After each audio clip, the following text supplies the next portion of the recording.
ಬುದ್ಧಿವಂತರಾದ ನಾವು ಊಟ ಮಾಡುವ ನಾವರ್ಥ ಮಾಡಿಕೊಳ್ಳಬೇಕು. ಅವರು ನಿಜವಾದ ಇಸ್ಲಾಮನ್ನ ಅನುಸರಿಸುವ, ಇಸ್ಲಾಮನ್ನ ಅನುಕರಿಸುವ, ಮದೀನದಲ್ಲಿ ಅಂತ್ಯವಿಶ್ರಾಂತಿಗೊಳ್ಳುವ ಪೈಗಂಬರು ಸಲ್ಲಲ್ಲಾಹು ಅಲೈಹಿ ವಸಲ್ಲಮ ತನ್ನವರನ್ನ ಆದರ್ಶವಾಗಿ ಕಂಡಿರುವ ನಿಜವಾದ ಮುಸಲ್ಮಾನರು ಆ 4 ವ್ಯಕ್ತಿಗಳಾಗಿದ್ದರೆ ಅವರು ಯಾವತ್ತೂ ಕೂಡ ಒಬ್ಬ ಮನುಷ್ಯನ ಎದೆಗೆ, ತಲೆಗೆ, ಕೈಕಾಲುಗಳಿಗೆ ಗುಂಡನ್ನ ಹಾಕಿ ಕೊಲ್ಲುವಂತಹ ಅಮಾನುಷಿಕವಾದ ಕುಕೃತ್ಯಗಳಲ್ಲಿ ಭಾಗಿಯಾಗುತ್ತಿರಲಿಲ್ಲ ಅನ್ನೋದನ್ನ ನಾವು ಸ್ಪಷ್ಟವಾಗಿ ತಿಳಿದುಕೊಳ್ಳಬೇಕು. ಕಾರಣ ಇಸ್ಲಾಮನ್ನ ಜಗತ್ತಿಗೆ ಪರಿಚಯಿಸಿದ ಸಯ್ಯಿದುನ ಆದಮ್ ಸಲಾಮರಿಂದ ಹಿಡಿದು ಕೊನೆಯದಾಗಿ ಇಸ್ಲಾಮಿನ ಪ್ರಚಾರಕ್ಕೆ ಜಗತ್ತಿಗೆ ಬಂದ ಸಯ್ಯಿದುನ ಖಾತಿಮು ಮುಹಮ್ಮದ್ ರಸೂಲುಲ್ಲಾಹಿ ಸ್ವಲ್ಲಲ್ಲಾಹು ಅಲೈಹಿ ವಸಲ್ಲಮ ತಂಗಳವರೆಗಿನ 1,24,000 ಪ್ರವಾದಿಗಳು ಈ ಜಗತ್ತಿನಲ್ಲಿ ಮತ್ತೊಬ್ಬ ಮನುಷ್ಯನ ಜೀವ ತೆಗೆದು ಒಂದು ಧರ್ಮವನ್ನ ಉಳಿಸಿ ಅನ್ನುವಂತಹ ಸಂದೇಶವನ್ನ ಇಸ್ಲಾಮಿನ ಯಾವುದೇ ಪ್ರವಾದಿಗಳು ಈ ಜಗತ್ತಿನಲ್ಲಿ ಹೇಳಿಕೊಟ್ಟಿಲ್ಲ ಅನ್ನೋದಾಗಿದೆ ನಿಜವಾದ ಸತ್ಯ, ನಿಜವಾದ ವಾಸ್ತವ.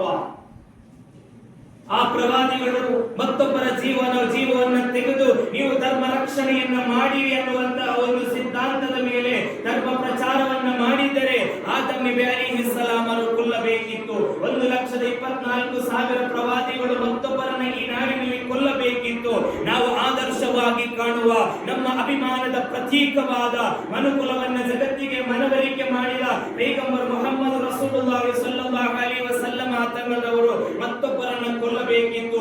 63 ವರ್ಷಗಳ ಕಾಲ ಈ ಜಗತ್ತಿನಲ್ಲಿ ಬಾಳಿ ಬದುಕಿ ಆದರ್ಶವಾಗಿ ಕೋಟ್ಯಾನುಕೋಟಿ ಮುಸಲ್ಮಾನರಿಗೆ ಆದರ್ಶವಾದ ವಿಶ್ವಪ್ರವಾದಿ ಪೈಗಂಬರ್ ಸಲ್ಲಲ್ಲಾಹು ಅಲೈಹಿ ವಸಲ್ಲಮ ತಂಗಳವರ ಜೀವನ ಪುಟಗಳ ಯಾವುದೇ ಒಂದು ಪೇಜುಗಳಾಗಿರಲಿ, ಆ ಪೇಜುಗಳ ಯಾವುದೇ ಒಂದು ಸಾಲುಗಳಲ್ಲಾಗಿರಲಿ ಪೈಗಂಬರ್ ಅವರು ಮತ್ತೊಬ್ಬರನ್ನ ಕೊಂದಂತಹ ಚರಿತ್ರೆಗಳನ್ನು ತೋರಿಸಲಿಕ್ಕೆ ಜಗತ್ತಿನಲ್ಲಿ ಯಾರಿಗೂ ಸಾಧ್ಯವಿಲ್ಲ.